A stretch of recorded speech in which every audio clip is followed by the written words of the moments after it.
Ministre de la Justice, dans la justice, il y a de l'Éducation nationale ou encore de la Santé et des Affaires sociales, tous se sont prêtés au jeu, répondre aux questions que se posent les Gabonais à travers l'émission Le gouvernement s'exprime, diffusée sur Gabon 24. Tour à tour, ils ont respectivement fait l'état des lieux des ministères dont ils ont la charge, depuis leur prise de fonction, mais surtout depuis l'arrivée au pouvoir du Comité pour la transition et la restauration des institutions. Par des mots choisis à la place qu'il faut, les membres du gouvernement dressent un tableau de la situation socio-économique du Gabon. Il faut remettre en place une nouvelle organisation. Il faut un nouveau texte qui réorganise et qui confie les attributions spécifiques au ministère du Travail et de la lutte contre le chômage. Donc, il y a eu une légère désarticulation parce qu'il faut peut-être pas reprendre à zéro, mais il y a des fonctions qui n'existent pas, que je n'ai pas trouvées, comme celle de secrétaire général. Nous cherchons à faire et que nous avons commencé à faire, c'est de regarder déjà à quel endroit on peut trouver des niches d'emploi. Et pour ce faire, le seul levier que nous avons, c'est les contrôles que nous pouvons faire en entreprise. Puisqu'on a constaté que la main-d'œuvre étrangère, les sociétés ne respectent pas les quotas. L'endettement de notre pays est de l'ordre de 57% de la richesse que nous produisons.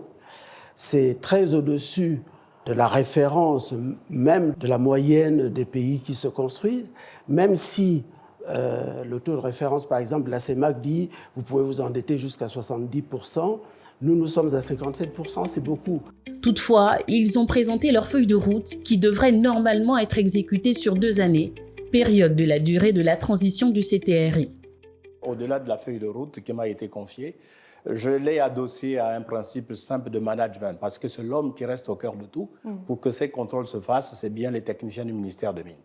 Donc, j'ai axé sur trois points. C'est l'éthique, la transparence et l'inclusion. À partir du moment où nous avons l'éthique, la transparence, l'inclusion, c'est que tous ceux qui pensaient qu'ils avaient le droit de faire autre chose que de travailler pour le bien de l'État, partant des Gabonais, sont ramenés à l'ordre et je pense qu'il y a quand même des mécanismes qui sont mis en place pour mieux gérer.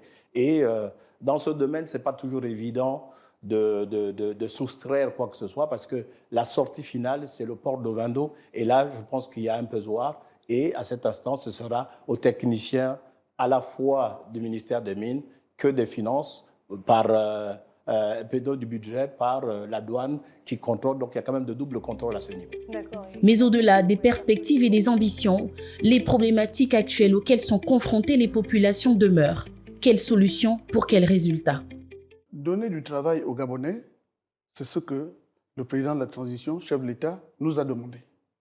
Et nous nous tournons du côté des sectoriels qui nous donnent leurs besoins. Ces besoins, nous les examinons et nous nous tournons vers le ministère du Budget pour pouvoir s'assurer de la prise en charge de ces compatriotes au moment de l'examen de leur dossier, c'est-à-dire s'assurer qu'ils auront une solde au terme de l'examen du dossier. Pour ainsi boucler la boucle de cet exercice, le Premier ministre, chef du gouvernement de transition Raymond Donsima, face à la presse, a tenu à rassurer l'opinion publique sur l'engagement de son gouvernement à restaurer les institutions et à répondre aux préoccupations des Gabonais de plus en plus attentifs.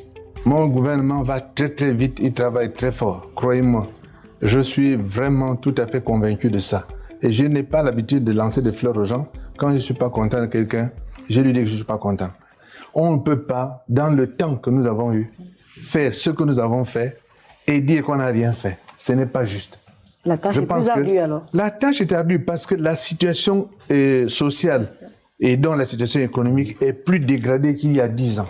Courant 2024 se tiendra un dialogue national initié par le Premier ministre de la Transition via un appel à contribution de toutes les différentes couches de la société. D'ailleurs, le chef du gouvernement gabonais a prorogé de 30 jours l'appel à contribution afin de recueillir le plus de données possible auprès des populations vivant dans des zones reculées. Parce que le constat qu'on fait, c'est que certaines catégories n'ont pas parlé. Elles n'ont pas été mises à contribution. Les femmes qui sont au bord de la route, les gens qui sont dans l'arrière-pays n'ont pas été. Donc, je dis, donnons-nous une trentaine de jours supplémentaires. Mais ça ne veut pas dire que nous avons décalé les dates derrière. Ce que nous disons, simplement, c'est que pendant cette période-là, on peut encore aller écouter, entendre d'autres personnes, de façon que la somme de notre collecte soit la plus riche possible. Lorsque j'ai rencontré le secrétaire général adjoint des Nations Unies à New York, elle m'a dit, écoutez, soyez le plus inclusif possible. Elle avait insisté, soyez le plus inclusif possible. N'oubliez pas les femmes, etc. Les Gabonais auront ainsi l'occasion de contribuer aux réformes, à la refonte du système politique et des institutions gabonaises, et donc à l'écriture de l'histoire de leur pays, car c'est enfin notre essor vers la félicité.